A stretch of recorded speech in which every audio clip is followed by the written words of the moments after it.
Hey, this is the CCO Podcast, episode 321. I'm Brando. I'm here with Ryan, and we're going to regale you with stories from the CCO experience. Now, hit our theme song!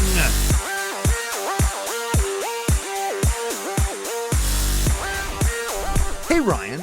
We're back for yet another whirlwind adventure. How you doing? We are here. We're back. What is going down? Whole ton is going down. We're actually back from CommandFest Bellevue.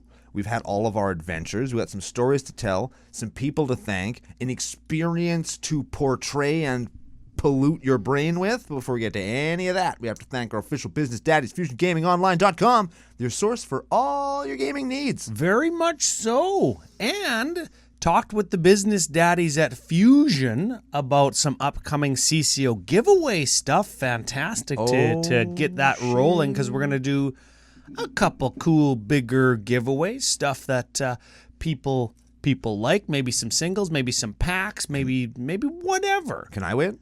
Well, you maybe can't win, but you and everybody out there in Radio Land, Podcast Land, YouTube Land can use CCO Spring promo code. Oh, it's like winning. It's like winning. When you use CCO Spring, you get a discount on your whole dang old order. Even stuff that's on sale for their deal of the week, usually like that 15% off or whatever, you get an extra 5. It's like getting it for free if you live in the land of the free, which they ship to. Yeah. Not sealed product. You got to get that in your country of origin. But if you want sealed stuff, if you want gaming supplies, you can, if you live in the United States or overseas, order from Fusion. Doing so, when you use the promo code or CCO Perks promo code, if you spend more than 100 Canadian bucks, will let Fusion know that their deal with us is a frickin' good one. Which it totally is, based on how awesome we are and you are. Yeah, it's a great way to support the show. We don't actually say that, but using the promo code, if you're buying stuff anyways, go to Fusion and use those promo codes, and that actually helps the show. That's not just us saying that because we like Fusion. That actually helps the show. And it helps you, because you're going to buy that shit anyway. Might as well pay less for it. Yeah. Look, we're saying that with a straight face. Yeah, super here. Wait, that's crooked. If you're watching on YouTube, which you should be, you would see me trying to make my face straight, but I can't. Man, this is really hard. You suck at that. You got to learn that shit, man. Okay, so other great ways to support the show. We'll run them down, because we've got some new listeners, some new followers, some new subs. Great ways to support the show. Great ways to support the show. Listening to it, liking it, upvoting it, sharing it with your friends, telling people at your LGS. All of those are great ways to do it. And guess what? They're free. Yeah, like when you deface the like button, when you desecrate the like button's ancestors, helps out. Yes, you can share it on Facebook. You can retweet our tweets if you're a new follower. Welcome. All of those are free and great ways to support the show. Other great ways include, but are not limited to. That's my lawyer talk. Ooh. Patreon.com/CCO Podcast. We're going to talk about that in a minute, because we got some benefits to share with you. And by benefits, I mean making fun of people's names. Yes. Going to CCO.com or CommanderCookout.com/store and picking up some stickers or tokens or what have you. We have those. Yeah, there's cool stuff. And if you meet us at a CommandFest, hell yeah, you get them for free, and that's fantastic. And we gave out a ton. Yeah, we did. Yeah, like I had a whole bag, and I came home with none. I had a bunch in my bag, and I came home with none. Awesome. That's awesome. But if you didn't come to a CommandFest or whatever, they're super affordable, and you stick them to your deck box, you stick them to your quiver, you stick them to your DeWalt case, whatever, and it lets people know that you listen to Commander Cookout, and they ask you about it. You say, hey, what's that sticker? And you say, hey, it's this awesome podcast I listen to. They got a YouTube and stuff. Check out their website. Yeah. 7 out of 10. They're fine. Awesome. Yeah, man. Final way. You can donate to us on PayPal. That's the thing. What? You can go to CommanderCookout.com, and over on the right-hand side, there's a donate button, and you can donate to us. I didn't even know that was a thing. I was today years old when I learned people could do that. We've talked about it one time exactly on the show ever, and I think one person ever exactly has donated. But if you're into that and you want to here's the thing. This is why I bring up the donate button, because the planning has already started for Magic 30. Oh, my God. And if you want to be a part of Magic 30, you don't have to donate, but it goes a long way to helping us, like, maybe book a conference room in a hotel for, like, the world's biggest open flippy game. Oh, shit. It goes a long way for us to provide some of the product that people open, so Mac doesn't have to buy 3 booster boxes of Double Masters by himself. He bought those anyway. Yes.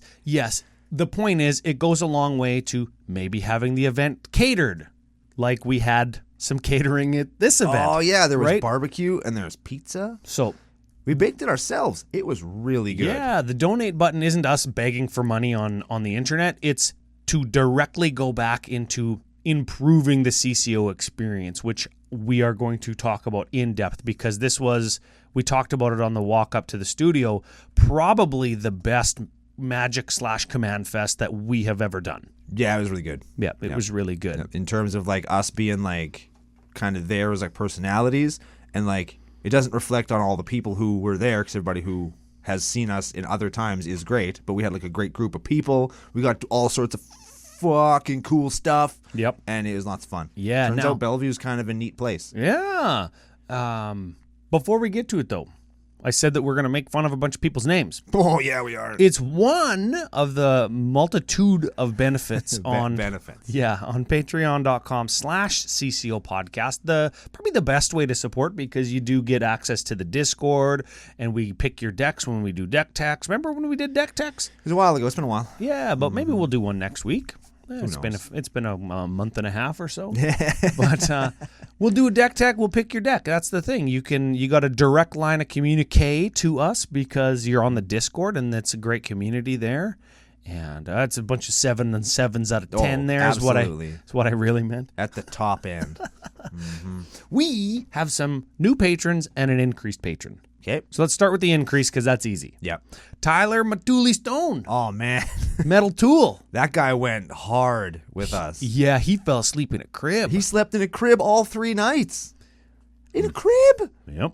Photographic evidence of it. You will see that if you stay tuned to our YouTube page. It's going to be on the highlight pack, yeah. Yeah, or if you're on Twitter, you'll probably have seen it as well. But yeah, he went to sleep with like a little bag of chips in the crib. So awesome, yeah. And he woke up with them, and he's like, I didn't even roll on these. I want to eat them. Yeah. You can follow us, CCO Podcast, CCO Brando on Twitter. And then he left like early in the morning before I got up, and I thought he died.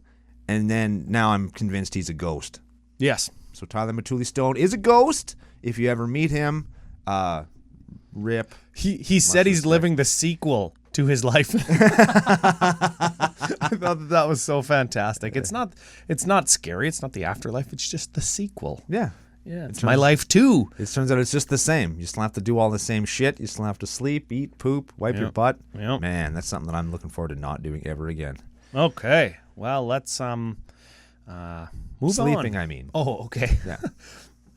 We have a correction to make. Ah, shit. And normally I would just totally ignore it and pretend it didn't happen. Okay. But it's actually funny. Okay. Last week, we said Mike Flucher get this, is a new patron. No, he's not. No, a returner. A returner, and we said he's Meat Flute. He messages us and says, hey, you got it wrong. That's my twin brother, Matt Flucher. That's Meat Flute. What? This is Mike Flute. What? Yes. What? Okay, wait. Hang on. Hang on just a second. I'm not even shitting. There's 2 of them. Yes. Named Meat. They have the same face and the same name? What? Matt and Mike. Meat Flute. And his brother, Meat Flute. So you're saying we're not wrong? No. Meat Flute 2? No, you can't name a twin 1 and 2. No, yeah. Unless it's Dr. Seuss. Yeah, and we're not Dr. Seuss. 1 and A? Can we do that? A and B? No, because that's the same as 1 and 2. Okay.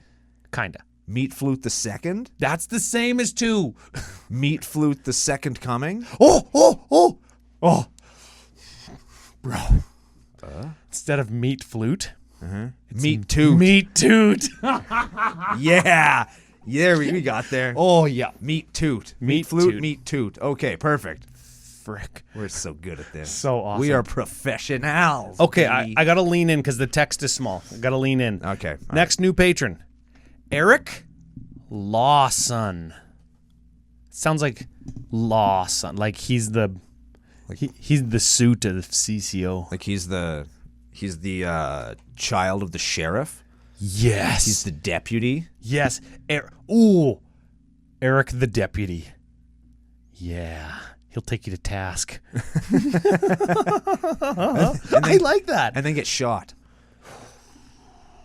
Because that's what happens to the deputy in the song. Yes. So that's that. And then really, no, the sheriff gets shot. The deputy does not get shot. Well, no, the deputy also gets shot. It's just the guy who's singing the song didn't shoot him. They're both shot though. Oh. Yeah, everybody's still shot. I shot the sheriff, but I did not shoot the deputy. Yeah, but the deputy's still shot. I always assumed that just means the deputy did not get shot. Oh, no, deputy definitely But there's shot. negative space in there that leaves it open to interpretation whether the deputy was shot or not. Oh, that deputy is ventilated as fuck. Man, he's got speed holes in him now. That's right. He can run way fast. He can go for the Olympic track team. He has so many speed holes in him. Don't use him as a sail. Ooh, this is getting dark. Okay, well, Eric Lawson. Eric Sheriff or deputy? Deputy Eric Lawson. Deputy Eric Lawson. That actually does sound like a deputy name from like a Western movie. Yeah. Yeah. Cool. Okay. Dylan Haynes. That's the next one. Dylan Haynes. Haynes like the underwear, but spelt different. I like heinous. Oh, Dylan Haynes. Yes. Heinously anus Dylan. Heinous. Yeah. Okay. Any combination thereof. Yes. Joe Mama, Editor Joe, or Dylan Heinous Anus. Yeah. Okay. Joe Bryson. There can only be one Joe, so we got to riff off of Bryson. Bryson. Man, we should have practiced this one because I got nothing. Man, like the first. It's like Dyson, but it's Bryson. Yeah. He sucks. Yeah, I was just about to say, he sucks. He never loses suction. Yep. Yeah. Yep. So do we call him Joe Ballvac? Sucks like a Bryson? Ballvac? Yep. Joe Ballvac. Joe Ballvac. Yeah. Awesome. Okay, cool. Well, if you want your name desecrated like that, you get on over patreon.com/CCO. You find the reward tier that gives the nickname. Where the hell was Basement Kevin? Basement Kevin? Oh, he's on there too. No, he's on a different line. Okay, well, Basement Kevin is also here. Basement Kevin, and that's a perfect segue to get into talking about the CCO. Yeah, Basement Kevin lived in the basement of the house and is the one that murdered Tyler Matulistone. And Tyler Coates. Everybody named Tyler got killed. Yeah, It's unfortunate. Yeah, and then I renamed another guy T. Coates by accident. Yes. But it just stuck because we needed a T. Coates there and we didn't have one. Sorry, Papa Dio. Yep. You got the duty, man. You got it. Yep. So awesome. You'll die next time, Papa Dio. And we'll have to get a new T. Coates. No, the real T. Coates will come back and he'll be like T. Coates the Redeemer. He'll be Tease's Coates. Oh, got there. Okay, quick thank yous. Quick thank yous before we get into the real CCO experience. We got to thank Candace from Pastime Games. Oh, yeah, she was super nice. Getting us in there like last minute and letting us do panels and agreeing to let me like MC one. Yeah. Which I think I did a freaking good job. You did a fine job. Yeah, there we go. Yeah. Frickin' and fine. That's pretty good. That's 7 out of 10 shit. Yeah, that's really good. Big thanks to all of the people who drove. That's a thing. I was really kind of dreading and nervous about the cat herding that I thought I had to have done. Luckily, everybody in the house was super mature and just was like, yep, I'll go. Yep, I'll go. Yep, I'll go. It was like marshaling the CCO soldiers into a car. Everybody like, chunk, chunk, chunk, chunk, chunk, plump, plump, plump, plump, plump, full car, go, full car, go. Full. Yeah, and there's lots of full cars. Yeah, and I think the drivers were, Aaron and Amy drove. Yeah, they picked us up from the airport also. Yep. And it gave me a fucking cue ball. Oh, everybody's in trouble now. Yeah, especially Max Grandel. Yeah.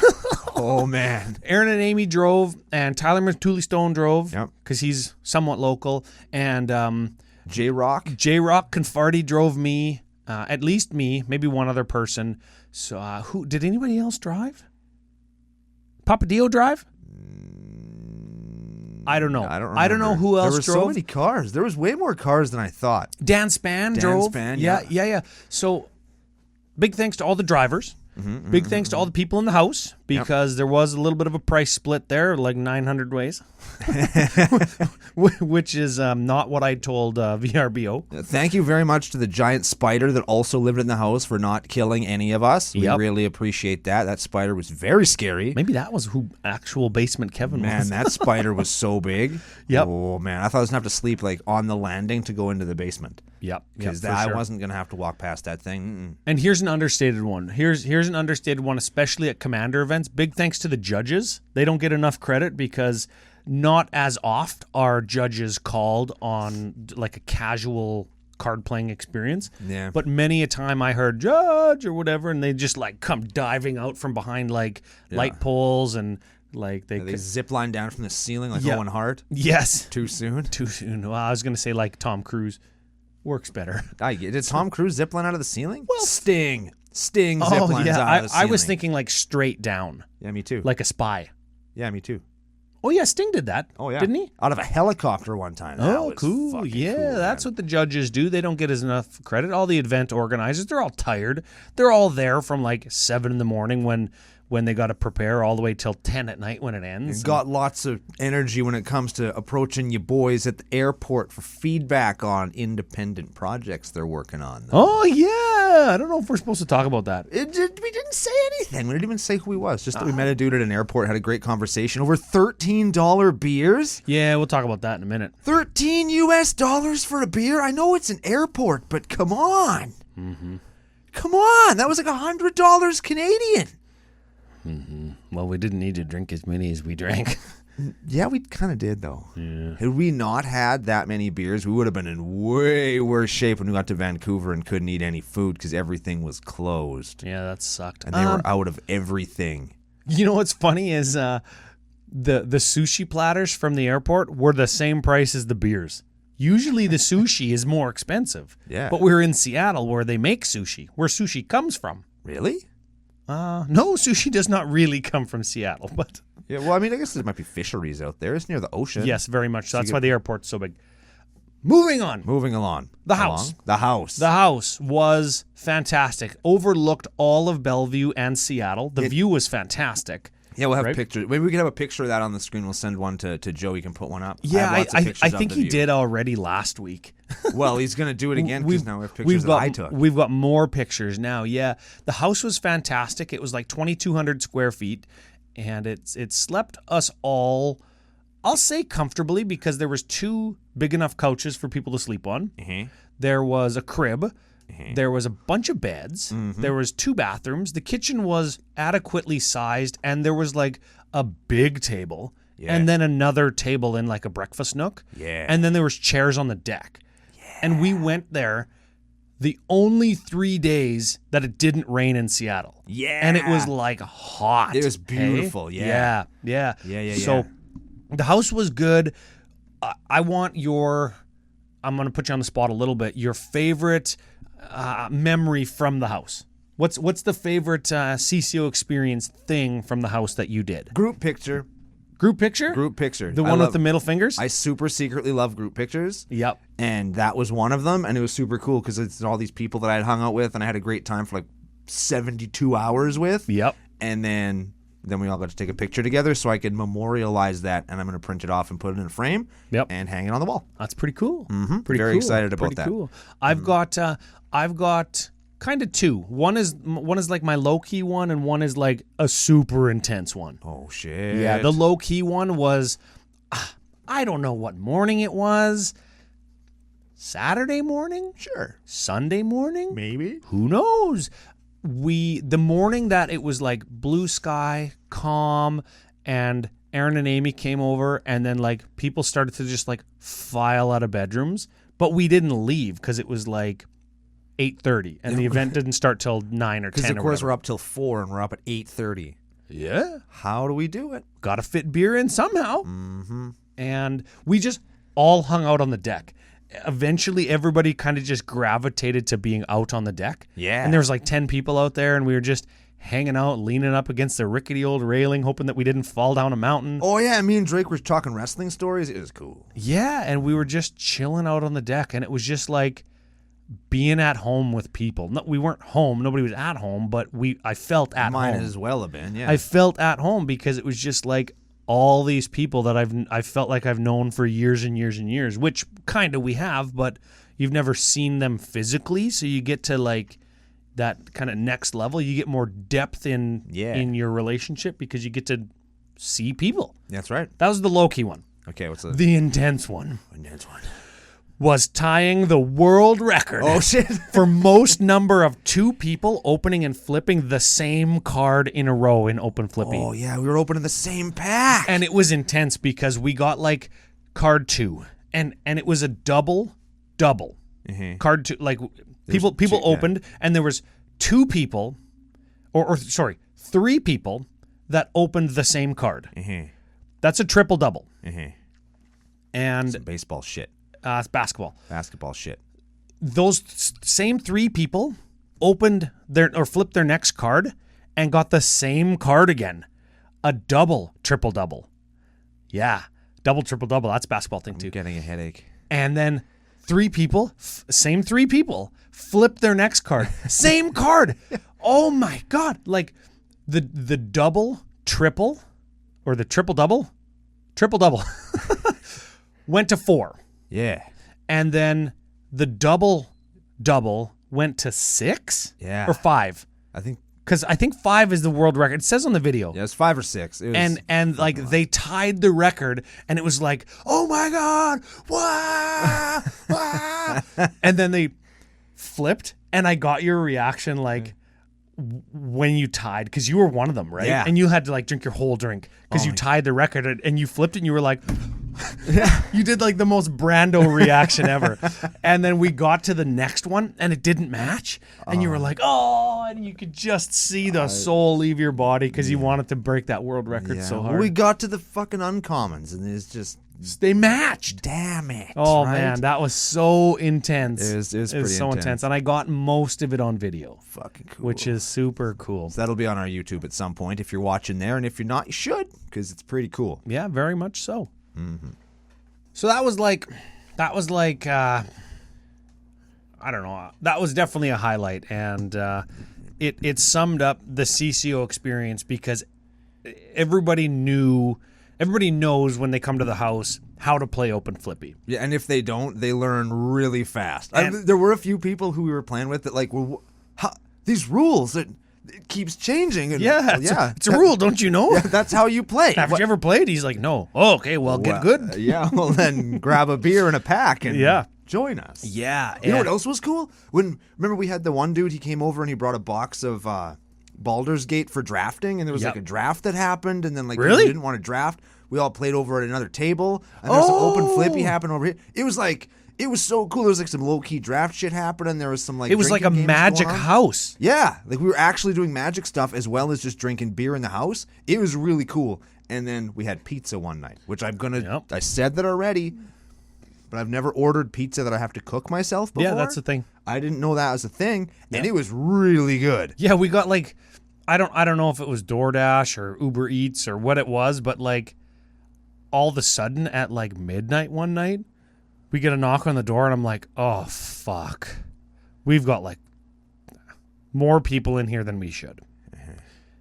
And it was a delivery driver. Yeah. And what do they bring? Tacos, beer. Yeah. Like cases of it. And the fridge was already full. Yeah. Oh, man. Fantastic. Yeah. So America, I got beer delivered. Yeah, I think we can get that here, actually. Yeah, but it's fucking lots. It's lots, yeah. It's not just some bro that shows up and is like, yeah, that'll be $20, and they like pile the beer out of the back of the car. Yeah. Big thanks to all the food getters and the drink providers as well. That's huge. Yeah. That's just like a little bit of a sense of, and it's not all about just drinking beer and getting drunk. Like it's just a sense of the community, people wanting to do these things because everybody's like just having an awesome time. Yeah, everybody's having a good time, and they want to like share that with people. That's awesome. Dan Spann bringing all the barbecue to the Magic Fest building. Yeah, okay. We had a table of barbecue at the Magic Fest. Let's move to the Magic Fest, the CommandFest. Whatever. Yeah, whatever. It's synonymous with us, they're right? the same. They are actually the same. Yeah. It's just a CommandFest all the time. We played 3 days of Magic, Friday, Saturday, Sunday, and did a panel. I did 2 panels. I was excited. That was really cool. Yeah, we walked in and we got our badges and stuff. Had our names on them. And I just randomly asked an event organizer, I was like, do I have to stand in line if we get content creator badges or whatever? He's like, oh no, come with me. And I was like, oh yes, see you later, suckers. And we met Candace, the social media manager type person who was our contact to do this. And you could see her hair turning gray because she was so stressed out. Oh yeah. Oh, like you could see her aging with the naked eye. But she was very nice, very patient with us, and because we were a little bit last minute includes, we didn't have a chance to sign up for the panels. So I just asked, hey, if you need anybody, we're game. Just literally find us or do an announcement, and we'll come and we'll do it. Yeah. And she's like, well, actually, at 1 o'clock today, we need somebody. Just show up. Okay, sure. So we showed up, and she was running around off her feet and said that she was going to MC. And I was like, well, if you're busy or doing something or want a break, because, you're a human, I'll just do it. And she's like, really? I was like, yeah, public speaking is kind of my thing. Kind of like have a podcast and we just talk. And I used to do public address at my old work all the time. There you go. What's the panel about? And she's like, being a content creator. I was like, we don't know. We don't know much about that because we're not very good. But here we are. We're the second best thing to knowing something. Yeah, it's not knowing something. That's right. You got it. There it is. So we did a panel. That was fantastic. And we jumped off the stage and met a bunch of people and kind of got to hang out behind the stage and just kind of chat about content and ideas and meet people who do different kinds of content. Yeah, we met some cosplayers and like a super. I thought you were the most business-minded podcast guy I'd ever met, but that Power Dragon guy, man, he got it down to a science. Daquan Watson was explaining. He grinds, man. He was trying to explain algorithms to me, and he could see it going over my head. Do you know the meme with all the math stuff? Yeah, he kept bringing it lower though, because he was trying to get it into my brain. Like it was very polite of him, and really cool for him to take so much time to explain all the shit. Yeah. So. Lots of that kind of stuff, lots of good idea sharing, and I love when you meet people in the same industry as us, and I do it as much as I can, and I think you do too, who share and try to grow instead of saying, ooh, that's proprietary, that's a secret, you can't have that. It happens like in like the automotive world a lot, where somebody's like the first person to do some certain thing with an engine or whatever, and they won't tell anybody. Little hairy rubber thing on the side of the tire, and they don't want to talk about it because it's proprietary. Yeah. Fucking Nintendo, every time they put a fucking plug-in on something. Yep. In research and development for like race cars and cell phones, nobody tells anybody anything, right? And that they just pay more money to the best minds in the industry, and that's how they get the best product. But that isn't really an option for us. Because I don't just have like $10 million floating around. I don't know about you to buy Josh Lee Kwai's mind and have him consult me for a year, right? So, can we do that? No, I don't have $10 million. Yo, Josh Lee Kwai, hire us to consult with you. Your show will be way better. It might be. It might be. And when we go to events like this and meet other creators and share ideas and talk about just stuff.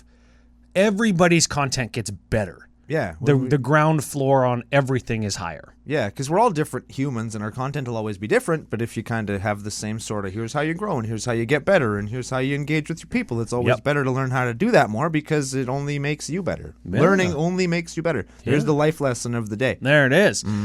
Okay. Use that stamp again. I love that stamp. Speaking of engaging with people. Oh, shit. Played a bunch of games, met a bunch of new people. Mm-hmm. I don't want to quite get into the state of the format yet because there's still so much to talk about with like meeting people. And like one of the days I had lots of parking lot beers and I was like starting to get drunk. Starting to get drunk. You were drunk to the point where people were finding me like, man, is Brian okay? He's really drunk. He's really drunk. In the nick of time, Dan Span shows up with a whole spread of barbecue. Oh, my God. And I'm sitting playing a game with Calamax, which I won. And all of a sudden, somebody comes over and is like, hey, did you get barbecue? Like, CCO got barbecue catered. I was like, why wasn't I informed? Well, you got drunk. And I was like, I can't just leave this game. I'm playing with 3 nice people that I've never met before, and I think I got a good chance of winning. And I'm like, why the fuck wasn't I informed about barbecue? If it's got like CCO's name brand stamped onto the meat. Because that's something that I set up with Dan Span. Dan Span's idea, and I was like, yeah, let's fucking do that, bring it in. I'm going to go for a burger over here, and then it was awesome. Next thing I know, I get a plate of barbecue delivered to me right at the table. And I'm like trying to eat ribs and stuff. And like, it's just messy. And I'm trying to play and eat on not my turn. And I'm like wiping my hands on my pants and shit to keep my sleeves from getting all barbecue-y. Yep. And it's fantastic. Dan Span's going to get mad at us for not remembering where that barbecue is from because he was very specific about it. Oh, God. See, this is why I need to be involved. Yeah. This is why I do the barbecuing. But it was, wherever it was from, it was fucking real good. It was real good. It was really good. Chicken and ribs and cornbread. There was chicken? Yeah. Oh, I suppose that's why I shouldn't have been. Yeah, we ate it all, though. So drinking so many parking lot beers. We had like I'll call it a charcuterie board, but really it was like Amy's garden vegetables and like ham and cheese in the parking lot, just right on the tailgate. Yeah. That was awesome. Yeah, we tailgated at a Magic Fest. Yeah. Ooh, maybe that's what we'll do. Instead of like renting a room, we'll just get a portion of the parking lot that just is the CCO tailgate. Oh, that would be so awesome. Like, tell me that would be awesome. Anybody who's done tailgates before, you just rope a section off with like those metal barricades. You get it licensed and stuff, so it could be like a real tailgate, and you just have somebody out there barbecuing. Frick, that would be so awesome. That'd be pretty dope. Pretty okay. And playing Magic out there in Vegas in October when it's not 114 degrees. It's only 109. Oh, man, it'll feel cold. Bring your sweater. Some people do. That always weirds me out when I see people wearing jackets in Vegas. Oh, man. It's like, how do you stand that? That's funny. How do you do that? Ooh, can I tell the story about how I made a sale? Like at one of the vendors, I made a sale. Oh, and then I'm going to tell the ultimate sale story. Oh, no. Oh, because you knew this was coming, Ryan. You knew. So, first things that I do is when I go to the Magic Fest is I go around and I visit all the vendors for super secret clandestine reasons, but also to buy super sweet foils. So I rolls up to the first one of the day, and there's some guy, and he's looking at a foil, double masters or ultimate masters, back to basics. Ooh. Oh, this is the first thing that you did at the event. First thing I did at the event. He's like, I kind of want it, but I don't know. Like, maybe I'll wait for the week. I'll wait. And the guy behind the counter goes, well, I don't know. Somebody might just come along, pick it up. Somebody else might buy it. We only have, like, what's here? And I was like, dude, if you don't buy that card, I'm going to buy it right now just to spite you. That's like just some random guy. Just some dude I've never seen before in my life. And the guy's like, oh. Did you give him a CCO sticker? Yeah. Fuck yeah, you did. Oh shit, Kev, I better buy this. So he pulls it out and he pulls it. And as the guy's pulling the card, I was like, hey, did you actually want one of these? I was like, yeah, I did. That's why I'd buy it to spite this guy. He's like, well, we have 2. He pulls one out of the sleeve, and it's like when Sting takes the Sting mask off, and it's Sting underneath. Exactly. It's like, shit. So now I have a foil back to basics. But it's not terrible. I might play it someday. I don't know. Yeah, super cool. But then I continued my loop. Oh, no. My loop. Ryan knows what's coming. This is the best. This is my favorite thing. This is actually the best. This is like the culmination of our relationship. Years of this happening. Because every time I go to every vendor, so you got a dark misprint, dark misprint Visions Griffin Canyon. Everybody says, nope. But today was the day. Mm-hmm. Because somebody said, yeah, going back at the store. I was like, where's the store? Can I go to it? And he's like, no, I'll just bring it in tomorrow. What's your name? I gave him my name. Did you give him a sticker? No, I didn't. Dang! You know what? We stuck a bunch of stickers on the board at Card Kingdom. Yeah, they got it. That's their from. Yeah. So I goes away and I starts telling people that I got the Dark Misprint Visions Griffin Canyon, including Ryan. Yeah. And I was like, no, you don't. Where is it? Yeah, show it to me. Right? And so for like the whole day, I'm talking about it like I told people, and everyone's like, he's bullshit, and it's not even real. He's just trolling Ryan. So then we shows up the next day, and I rolls up, and he's got it. You get it. Here it is. There, throws it on the table right there. It's dark. It's misprinted. I hope you didn't pay as much as I almost paid on Facebook one time. Oh, dude! But I think you might have. I haven't told you how much I paid for it. I kind of don't want to know. Yeah, you do. I'm gonna tell how I got. No, I'm not. I'm gonna tell the rest of the story. Okay. Then I'm gonna tell you how I acquired the card, because this is the best. It's the best part of the whole story. Oh, okay. It's the best part of the story. I don't know that part. I know. He's gonna hear live on the air right here. So now I've got the card in my bag. And I'm going around, and I'm showing all the people that were like, Brando's bullshitting. I was showing everybody. So, okay, for context, if you don't know, in Visions, certain sheets went through the black portion of the printing press 2 times, which makes them dark because they have an extra layer of black, and that was called Dark Visions. So it's not a card from the dark. It's a dark printing of a card from Visions. Yes. And there's a card called Griffin Canyon. It's a land that I need for my Orvar deck. And I've needed it since like 2008 when I didn't buy one for $12 because I was like, it's $12, whatever. And I didn't get it. Fool. And then years later, like a decade later, I've been looking for this card and no vendors have them. Yep. eBay doesn't have them. Yep. Nobody's got them. Yep, I found one on a misprint group on Facebook, and it was $120, and then I forgot to bid on it. Oh. I even commented saying following, so I'll get notifications when somebody else bids, and then I forgot. So I still didn't get one. It's gonna be so good. Proceed. So I'm showing everybody the cards that they know. And they're all like, "Oh my God, he actually has it." He actually has it. Yeah, and I showed everybody but Ryan, and I told him, everybody, just keep saying like I'm full of crap. Just don't let him know.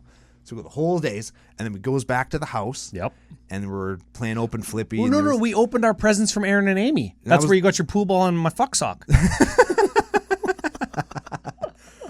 And then I goes into my room and I get the card and it comes out and I'm doing like the big thing. For years we've searched high and low for the thing and we're the best of friends. And I know what's happening. He's gonna troll me. It's gonna be wrong. It's gonna be like reach into the bag and pull out a middle finger and I'm gonna go, okay, God fine. Damn it. But instead I reaches into the bag and it's a dark misprint Visions Griffin Canyon.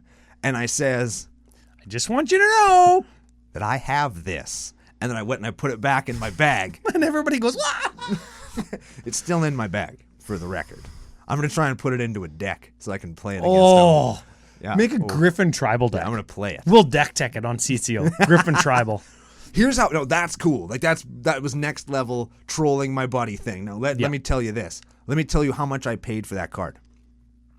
Let me tell you. You're not ready for this. I either don't want to know, I really want to know. You really want to know. Or it's either like $4 or $204. Because this will blow your mind. So I goes to the Card Kingdom guy, and I get the thing, and he comes back. He's real cool. He puts the card down. He's like, "So what do you want to give me for it?"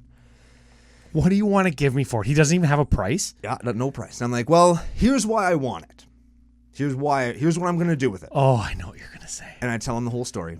And he's like, "Well, you're the CCO guy, right?" I was like, yeah, we're the. He knew you? Yeah, like you're the Commander Cookout guys. I was like, yeah, that's us. So he kind of knew who we were. He's like, "Just take it. It's yours." I just got a shiver. Just take it. I hate you. Yep, you have it. Why didn't I just get it? Too slow, buddy. Yeah. You're too I slow. Guess it takes a decade. I guess I'm too slow. You gotta have the dedication like me, where you go to every Magic Fest that we've ever been to. And as soon as you get there, and the first thing I do is go around and ask every single vendor in the building if they have one, just so that I could get it. You know what I'm gonna do? I know I have it. You know what I'm gonna do? I'm gonna do the same thing. Oh shit! For a dark misprinted Griffin Canyon. And then I'm going to get one. And then yours is going to be obsolete. Is it, though? Because mine's the one with the story behind it and all the prestige. God dang it. You just piggybacked off my idea if you get one. Yeah. Yours is going to be like a knockoff. Yeah, it's kind of like Watsy piggybacking off all our good ideas. I know, scum. Next thing you know, they'll be misprinting dark cards all the time. Yeah. Call them the Dark or something. I don't know. They'll make dark Charizard. That was the whole thing in Pokemon. Oh, yeah. Wasn't it? I think so. Well, didn't they do Dark and Amonkhet too by accident? I don't know. There's a couple. But the point is, that was a really cool story, and I'm happy that it happened. Yeah. And I'm happy that so many people like played along with it so that I could do that because it made me feel really good. It's not the funniest story from the weekend, but it is, for me, the most memorable or meaningful. Yeah, there we go. I think Drake's story from where he dropped on a guy and made him shit his pants in wrestling was the funniest story. Check the CCO Experience video coming out if you want to hear that story in full. It is very definitely going to be in full. Yes, and it is very definitely one of the better a nobody from nowhere with no hometown. Yeah. And I got to job him. Oh, man. So good. So good. Solid shit. So did we play any games while we were down there? We did play some games. We did, but we've got one more piece of business that I forgot before we move into this. Shit, is it the giveaway? We did. Yeah, we got to give away last week's pack winner. Okay. Totally real name for guessing Rat Colony and getting it right. Nicely done. Hunter McKenzie. Hunty Mac. Hunty Mac. Yeah, get at us. CommanderCookout@gmail.com. In the email, you let us know if you want a booster pack, a sticker pack, or a token pack. And on our system, or else you're going to ruin it for everybody. Yeah, don't ruin it. We're all having fun. Don't wreck it. Yeah, now, we played some games. I talked about the game I won with my Animar. Attacked for... The guy was already at 18 commander damage, but I hit him for 40. Just to be sure. Just to be sure, but I also needed Animar to be 40 because I also had a card that dealt power equal to his damage. Oh, yeah, Soul's Fire or something. Yeah. And then I doubled it. So I needed it to be 40 because other two people were also at 40. So I won that game. That was the barbecue game. And that was one game I played with strangers. And I'll talk about why that's important in a minute. I played a second game on Friday night. It was the last night of the game, last game of the night. It was like at 10 o'clock we started. Oh, shit. Or whatever, just before close with strangers. And I sits down and I says, what kind of power level, how fast, or what, like the whole little bit of rule zero that I do. Yeah. Right? And I tell him about Commander Cookout and we're about casual and having fun. And the guy was like, okay, I'll put this deck away. I'll grab this. It's casual, but it's still like an 8 or a 9. And I'm like, ooh, wow. That's pretty strong casual deck. Shit, yeah. Right? Because lots of people who play casual still really just lean on the number system. Yeah. And then I played with a guy who's played, and same pod, guy played Magic for less than a year, like just a few months. And he had a Kresh deck. And then the guy beside me, oh, man. Well, this was that game that was 200 years long. Yeah, and it was 200 years long because nobody could win. I kept trying to win with Orvar, kept trying to win, but my guys kept getting removed because they were, like, it was tribal, and I had a bunch of lords, so they were all getting big, and I was starting to, like, have big deck energy. And the Questing Beast playing Fogs, but damage from Questing Beast's controller can't be prevented, so he was one-sided fogging us, which was really good, actually. Really smart. And that guy ended up winning. It's combat damage. Yeah. Important to note. And it was funny because Kresh player said his deck was strong, and he had 100 power Kresh, but nothing to do with it. No trample, no fling, no nothing. And he was like a player who's been playing for 4 months. That man needs a Mage Slayer. And then put that on the screen, Joe. And then I was playing against Questing Beast guy who has played Magic for years and years and years and years and years, he said. And he was playing mono green Questing Beast Fog Tribal. That sounds like a 9 out of 10 power, doesn't it? And I'm not ragging on these guys, but what I'm saying is people's idea of what's powerful is very isolated. It's very small fish in small pond. Yeah. Right? Or big fish in small pond. I guess, yeah, because Questing Beast is the big fish in the small pond. It makes for a powerful bunch of interactions around it, but the deck itself isn't that strong. Mm-hmm. But the guy said it was an 8 or a 9, and I grabbed Orvar thinking that it was going to be the lowest power deck at the table, and because it's like my casual mono blue aggro deck, and it ended up being almost the deck that killed everybody. Yeah.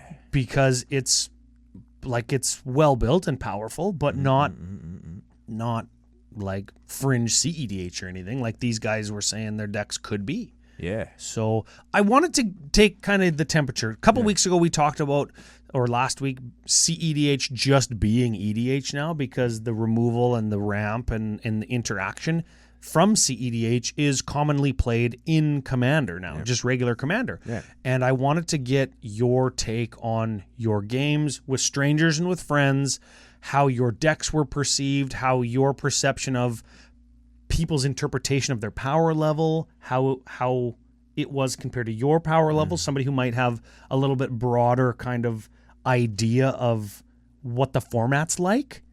And I just wanted to kind of pick your brain for the last little bit of the show. Oh, man. Okay. Well, I had a few games with strangers. Yep. All of them were, I think they were pretty good, actually. People dug my decks. We had a fairly good power level spread, which was really nice.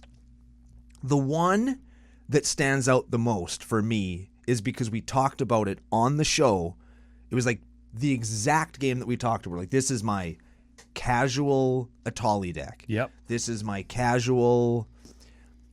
Ooh, I can't remember what the other guy was playing, but it was another, like... Pretend it was last week's deck. My casual Vivictus Asmati deck that plays every card in the list was a CEDH card. Yeah, and that's what it was. And then I said, what the hell did I play in that game? It was something that it hung in there. It did work, but I can't remember what deck it was. It doesn't particularly matter. And then it was not a CEDH deck? It was not a CEDH deck. And then other Brandon next to me was playing Abilityless Tribal with Ruxa, like the bear. Oh, yep. What the hell was I? Because it was important when I'm playing, because I ended up killing both of them. Was it Norin? No, it wasn't Norin. Toralf? Ooh! Torbran. That's why I hung in there, because every time they were doing their it was Calamax. The other guy was playing Calamax. Oh, cool. Casual Calamax, Atali, Torbran, and Ruxa. So you can see, and these two guys, like, they both played Mana Crypt. They both played Mana Vault. They had full suites of tutors. One guy was copying extra combat, extra turn spells. Like, it was... Ooh, that was probably the Calamax. Right? Like, it was the Calamax that you expected it to Calamax be. Turns or Calamax combats or whatever. Yeah. Calamax copies. And it was both.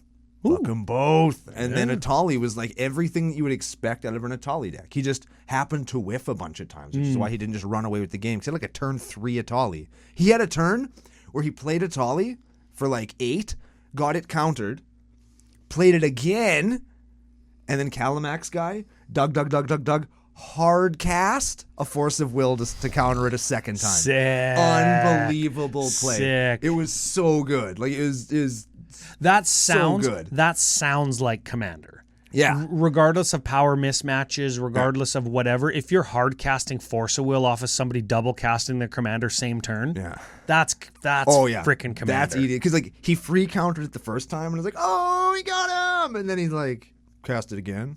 And the guy's like, oh yeah? Top, dig, draw, tap 5 Force. It was amazing. Sick. It was incredible. That is cool. And then that's a bad beat right there. Oh, yeah. That's a bad beat. And then he ended up getting just rocked because he's Calamax and he's playing turns. Yeah, so we had to... nobody trusts you when you play Calamax. So we rocked the shit out of him. And then a Atali guy, he had a mana, the coin flippy one, whatever it was. And he was so going to win. He was so going to win on his turn. But here's the thing, Ryan. Here's the thing. Get this. On his upkeep... he had 3 life. Oh. And an actual for real US quarter. And he flipped it. Heads. Died. It was the perfect ending to this game because it was actually well matched because we were all playing to each other's things and we were teaming up where we had to and doing all the stuff. We had a fucking great game. There were 2 really cool guys. They had come into playing a 2-headed giant event and like they were super cool guys. They were into the show. I told them all about the show. Cool, yeah, so they're listening. Yeah, and like fucking cool guys. We had this great game and then we had this like amazing counterspell story and then this totally sick like that's like borderline romantic magic moment. When something like that happens, it's something that you fantasize about being that guy's opponent. And it's like I win or I die. And then he died. Oh, I win or I die. How many times have we said on the show high risk, high reward magic is the best? Oh yeah. And people people who are very smart and make great content like Dana Roach. I can't believe I just fucking said that. Yeah. What is this, DDO? Yeah. Are the opposite. They're like, I want consistent Magic. I want to know that I can do something in every game. And that's a great way to play because you always have the play. You can always do the thing, right? Mm-hmm.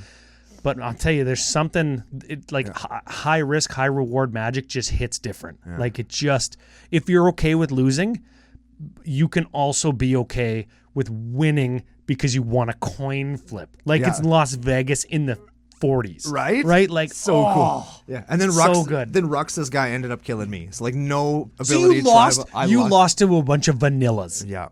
I only had one Brash Taunter. Lost to a bunch of vanillas. And that's why you listen to CCO Podcast. That's right. Because you want to learn how to lose to the worst creatures in Magic.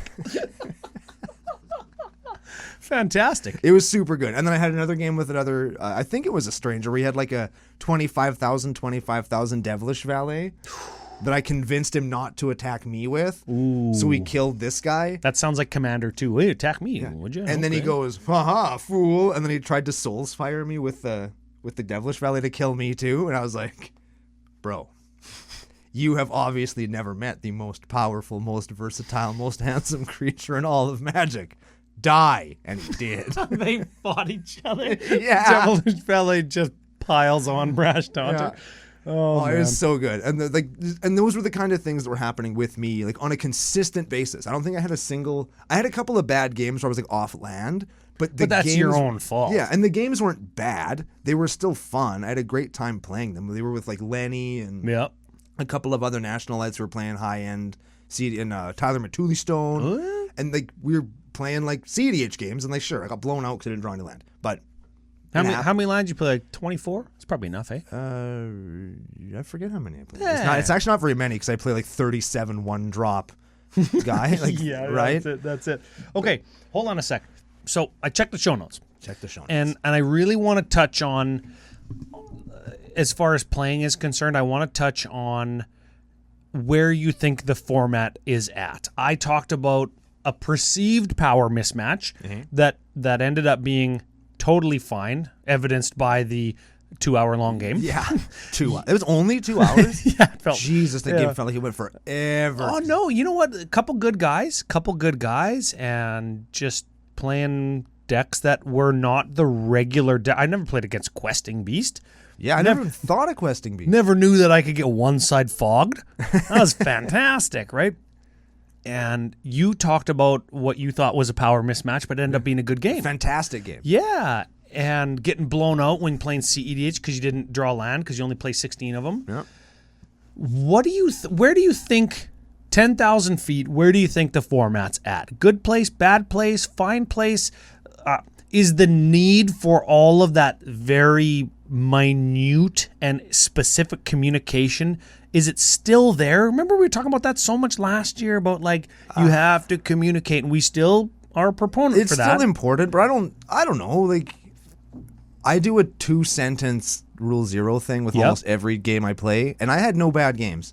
And I think that for me at least, I think that the main thing for making sure you get a good game, because even when we were playing those guys, and they were definitely grinders, they were definitely high power guys, they weren't trying to scumbag us, but like their perception of what is strong and what is not has warped, as we talked about the other week. The altitude that they play Commander at is here, versus the altitude that maybe you and I usually play Commander at might be just kind of here. sideways. Yeah, here. It's just a different spot. It's still the same thing, and that's what needs to be communicated. We're in a different area in the Venn diagram. But I think that the thing is, for me, that I noticed, and I feel confident in saying this, I think that not playing for that fucking pack in the middle actually made all the games better. Yep.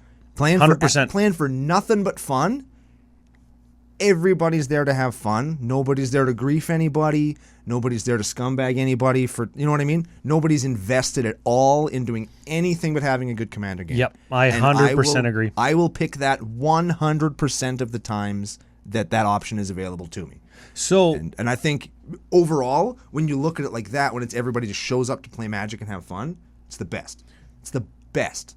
I think if you played 1,000 games, and I'll say in Canada because the gambling laws are such that you need to get packs. That's what they give you. Yeah. That's how it works here. And you and I aren't just going to change the gambling laws overnight, which dictates how card games are played at tournaments, even when it's Commander. Yeah. If we played 1,000 games in Canada and then 1,000 games where they have gambling laws that aren't like Canada, those 1,000 games over time would probably be 10% better, 15% better, like not a marginal amount in the United States because there's nothing at stake. Yep. You get your event badge, and your event badge has like $60 worth of go up and make a pod and get prize tickets for playing in that pod. Yeah.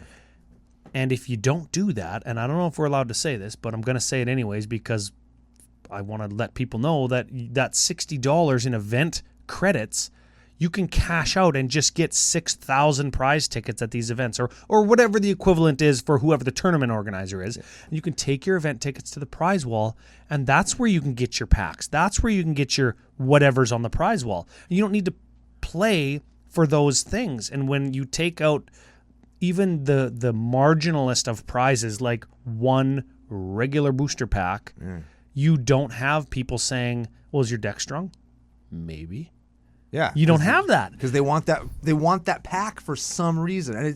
And I'm not even saying it's people trying to scumbag you for a pack. I just think it's a different mindset. You're playing for something. You're playing for something. It's like, why do guys playing C-League rec touch football, why do they want to win so bad? Because you get a booze basket or you get T-shirts that say champs. You're playing for something instead of just the enjoyment of playing with people that you want to spend time with. Yeah. And like, I don't want to make this all flowery and kumbaya-y, but really, were you at? That's what it's about. Flowery and kumbaya. Were you at Bellevue? It was the most flowery kumbaya thing of all time. And I have to tell the story. I'm going to tell a quick story. What's this? Just the Brando's experience. Because I think that you're a little bit more of, I don't want to say a grinder, but you're a little bit more business than Brando is. There was a lot of business stuff going on behind the scenes for me. And Ryan is business. Ryan works really, really, really hard on the content, whereas I am much more flighty, and I want to make sure that everybody around me, including myself, has the best possible time. Whether that's playing Magic or going to Dave & Buster's to drink beer and eat burgers with tacos on them because it's like 3 blocks from the venue. Shit, yeah. Like, that's what I'm doing. And I got to like hang out with Aaron and Amy and Tyler and Dan Span and Mac and Aiden and all these people. Oh, all those people went? At one point or another, right? Like, we all went to hang. We went to Mock's boarding house, and we had beers. And Tyler Matuli Stone used his unsleeved Marin deck with rubber bands around it as a coaster for his beer. He also used it to clean up beer. He used it as a dish rag. As a sponge. It was amazing, right? Like, and I got to have so much fun with all these people who up until that point were just like names on a screen. Yeah. And I think that the real takeaway, the flowery ass takeaway of the CCO experience is like, whenever I talk about our show, I say we focus on playing fun games, making friends that you're going to want to play with, and friends that you're going to want to hang out with. And we did that, and we made in spades. Like, we have so many people who I'm like, man, if I ever go to Seattle again, I could just not play Magic. I could just go to Seattle and hang out with my friends because I have friends there that I want to hang out with. Yep. Right? And for me, that's the biggest takeaway of all of this. I played some amazing games. I had some great time. The Magic was fantastic. But man, the people in the nation that showed up and hung out with us were they're the top of the cream of the crap, if you will. The cream of the crap. And okay, so that doesn't convince you? That you're not convinced yet? Okay, so here's the thing. Aaron sends me a message yesterday. He says, yeah, so me and Amy are flying up to Alaska. We're going to meet Jimmy Sloan and his wife. We're going to have dinner together. Right? Just like 2 people who didn't even know each other. Maybe they knew each other existed from being in the same Discord or whatever. Yeah. But then they meet each other. And Aaron didn't stay at the house because they live in like close to Seattle. Yeah. And he just showed up that one morning that we were all just chilling, and they were talking about like being in Alaska because Aaron works there lots, and that's where Jimmy Sloan is from. We call him Jimmy Sloan now. I call him Machine Gun Jimmy. Machine Gun Jimmy that also works. MKG, Machine Gun, no, MG, MGJ. Yeah, Machine Gun Jimmy. That's what we call him. Yeah, and they're just chatting, and they're like, now they're friends. Yeah, freaking cool. Like you make a friend that you're gonna like go on a flight with and go on a double date with. And go see things, right? We've done all those things. Yeah. And I guess to put a bow on it is that's the CCO experience. Yeah. Is that camaraderie that you get with the people, whether you're playing or not playing or flying. Like one of the funniest moments of the entire trip was looking at those old Rage comic memes, me, you, and Mac in the airport. And we at that time, we didn't care that the beers were $13 because we were drinking them and it was funny as all ass. And I laughed so hard at those old cartoon like Rage comic faces. These little like pen drawings. And it's just camaraderie. I talked to Mac about his wife's children's book that she wrote, which looks really cool. It's like a swear, it's like a alphabet book, but with swears. I think he sent us a link. Yeah, on we have a link. Yeah, we'll have that down in the link. Oh, now I got to remember to do that. No, you should because we can support a member of the nation's family and get a funny book. Too. That's the bow on it. That's what CCONation is. It's magic and it's deck techs and it's YouTube and it's opening packs or whatever it is, but really it's about hanging out with real people. And at one of the content creator panels, I had just said there's no bullshit when you come to CCO. Like if you're being a dumbass, we'll call you a dumbass. If you're being awesome, we'll commend you for being awesome. If you're having a hard time, we'll help you. Because we're a community. Yeah, we're friends here. And when people meet us, and we said this since the very first time that we went to an event after we started Commander Cookout, and people told us, like, you're exactly like you sound on the show. And we're like, yeah, because we're not bullshitting you. Yeah, what else? Because there's no bullshit in the nation. That's the next shirt. No BS in the nation or whatever. Yeah. No BS in CCO. People are like, what does all that mean? Just Google it. I'll tell them. Yeah, you can Google that one. You can Google that one. Yeah. And for me, when Brando says like I'm the business one and he's the kind of the PR one or whatever at the shows, it's not like I don't have fun. I went out for so many parking lot beers that like people wanted me to eat. Yeah. Right? Yeah. There's a video of me like dumping beer on a playmat and giving it an elbow. And like we had so much fun in the parking lot over 10 different sessions of parking lot beers, courtesy of Aaron and Amy. Thank you very much. And that was fantastic because it was the same thing, just hanging out with people. And somehow, flipping it back to podcast business, somehow I want to take that, what that is, what that feels like, and people who've partaken in the CCO experience now in Vegas and Bellevue and Vegas previous to that, and the different face-to-face events we've been throughout the year, the Fusion 5K, people who've taken part in that know what we're talking about. And I want to harness that some way. And whether that's an event, if that's Magic Fest Ryan's backyard, if it's a Patreon tier, I don't know. But you can help me with that because you're all part of the nation. If you're watching, you let us know in the comments. Shoot me a message. If you're on Discord, like DM me or put it in like the Bellevue or Vegas like channels. The creative team, if you're on that, you can put it in there because we want to like give everybody an opportunity to have that. And some people don't because like it costs money or whatever. Yeah. If we can have it subsidized through some way or swindle the business studies into helping us or whatever, like I want to make that more accessible for people so they can have it because everybody should experience Magic Fests the way that we do it because it's the fucking best. Yeah. And again, it's not all about drinking and partying. Yeah. Yes, we outdrank the rest of the convention. Yes, that's the truth. Yes. But we also outpartied and outfunned the rest of the convention. Yeah. And there were some guys in the house that didn't even touch one drop of alcohol. Yep. I don't drink. I don't drink and drive. I don't smoke weed or whatever it is. They didn't do it. And they still got to partake. When we play Open Flippy, they drink Coke or Pepsi or whatever. Like, it's still fun. And it's still fun because you're still hanging out with your people. So I don't want to give the wrong impression and say that we're just like a bunch of party animals. If you don't drink beer, you can't hang out with us because it really is for everybody. And it's the fucking best. It's the best way to do a Magic Fest. Mm-hmm. Not even close. Not even close. Yeah. You know what else isn't even close? FusionGamingOnline.com. But they will ship to you still, even if you're not close. Yeah, the official business daddies of Commander Cookout, they will give you sweet deals, especially if you use CCO Spring to save 5% off the shit you're going to buy anyway. The stuff that you're going to bring to Magic 30 in Vegas, which I believe is the next time we're going to start the engines and drive ourselves right into the ground. Yeah. For 7 weeks of recovery. Exactly, for the purposes of fun. And we're going to figure out what we're going to do for that. And we're going to figure out what we're going to do on the next show. And we're going to bring it to you on the next episode of Commander Cookout Podcast. Hit our theme song!